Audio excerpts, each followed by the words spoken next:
আন্তর্জাতিক চাপ ও যুক্তরাষ্ট্রের সতর্কতা তোয়াক্কা না করেই রাফায় হামলা চালিয়ে যাচ্ছে ইসরায়েল। ঢুকতে দেয়া হচ্ছে না ত্রাণও। প্রাণ বাঁচাতে এরই মধ্যে গাজার দক্ষিণের এই শহর ছেড়েছেন ৮০,০০০-এর বেশি মানুষ। এদিকে সরবরাহ স্থগিতের ঘোষণার পরও ইসরায়েলে বড় অঙ্কের অস্ত্র দিচ্ছে বাইডেন প্রশাসন। আমেরিকা অস্ত্র না দিলেও প্রয়োজনে নখ দিয়ে লড়াই চালিয়ে যাওয়ার কথা জানিয়েছেন বেনিয়ামিন নেতানিয়াহু। যুদ্ধ মৃত্যু পিছু ছাড়ছে না গাজাবাসীর।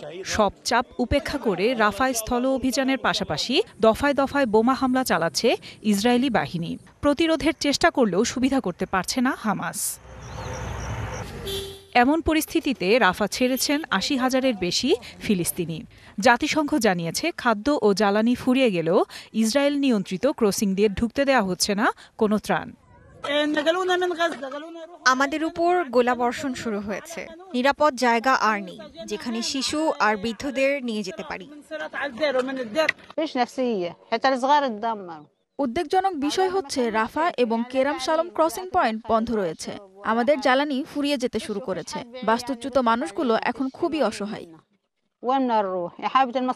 এদিকে বাইডেন প্রশাসন ইসরায়েলকে অস্ত্র সরবরাহ স্থগিত করায় ক্ষুব্ধ তেল আবিব। যুক্তরাষ্ট্রের হুমকি প্রত্যাখ্যান করে প্রধানমন্ত্রী বেনিয়ামিন নেতানিয়াহুর হুঁশিয়ারি, একাই লড়বে ইসরায়েল।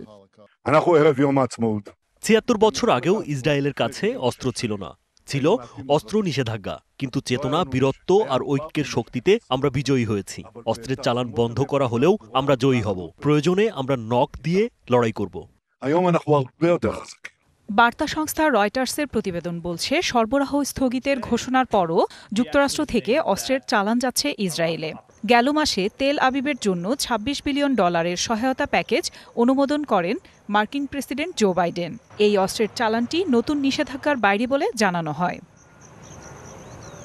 গাজায় যুদ্ধবিরতি নিয়ে নেই কোনো অগ্রগতি। কাজে আসছে না আন্তর্জাতিক চাপ কিংবা বাইডেনের অস্ত্র দেয়া বন্ধের হুমকি। গাজায় ইসরায়েলি আগ্রাসনে এরই মধ্যে প্রাণ গেছে অন্তত ৩৫,০০০ ফিলিস্তিনির। আফসানা নীলা, ডিবিসি নিউজ ডেস্ক।